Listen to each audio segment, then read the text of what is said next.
Welcome to Triumph IAS. It's a daily mains practice question and answer series. This program is exclusively designed for UPSC CSE aspirants.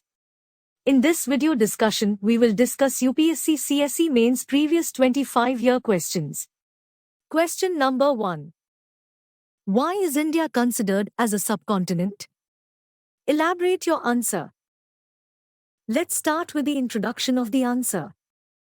A subcontinent is a part of a continent that is politically and geographically separate from the rest of the continent. Nearly 55 million years ago, a large piece of land, Indian subcontinent, drifted apart from Gondwana and became a part of the Eurasian mass. The main body of the answer should be: the Indian subcontinent consists of India, Bhutan, Maldives, Sri Lanka, Nepal, Bangladesh, Pakistan. People of these countries have shared ethnic, linguistic, cultural, and historical connections. Its natural frontiers like the Himalayas in the north and the Deccan Peninsula in the south give it a unique identity on the globe. It is surrounded by the Indian Ocean on the south, the Arabian Sea on the southwest, and the Bay of Bengal on the southeast. It covers 2.4% of the Earth's total land area.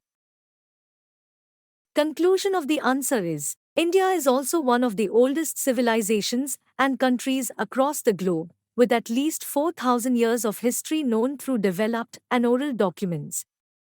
Thus, India is considered as a subcontinent of Asia. Question number 2. Discuss the desirability of greater representation to women in the higher judiciary to ensure diversity, equity, and inclusiveness. Let's start with the introduction of the answer. Since independence, there have been only 8 women judges of a total 247 appointed in Supreme Court between 1950 and 2020. As of now, there is only one sitting woman judge in the Supreme Court, Justice Indira Banerjee, while Justice Hema Kohli is the only woman judge amongst the 25 Chief Justices who head high courts. Of the 1,080 sanctioned strength of judges, there are 661 posts that are occupied. Of this, only 73 are women judges, a mere 11.04%.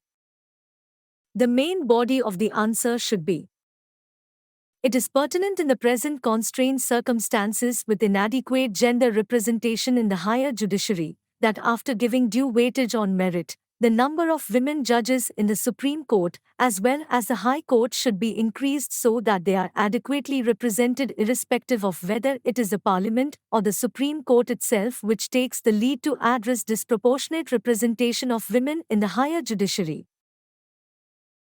Conclusion of the answer is: there is no doubt that drastic reforms are needed to shatter the glass ceilings.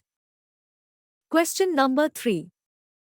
The increase in life expectancy in the country has led to newer health challenges in the community. What are those challenges and what steps need to be taken to meet them? Let's start with the introduction of the answer. Modern healthcare system, changing economic and social orders, growing health consciousness, and the fast connectedness to the outer world are some of the reasons of increase in life expectancy.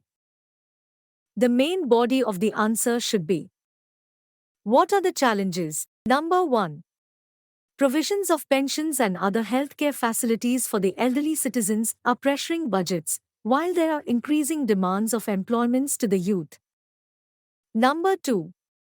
Elderly people are facing social eliminations and even their own children are treating them as a burden to the family. Number 3.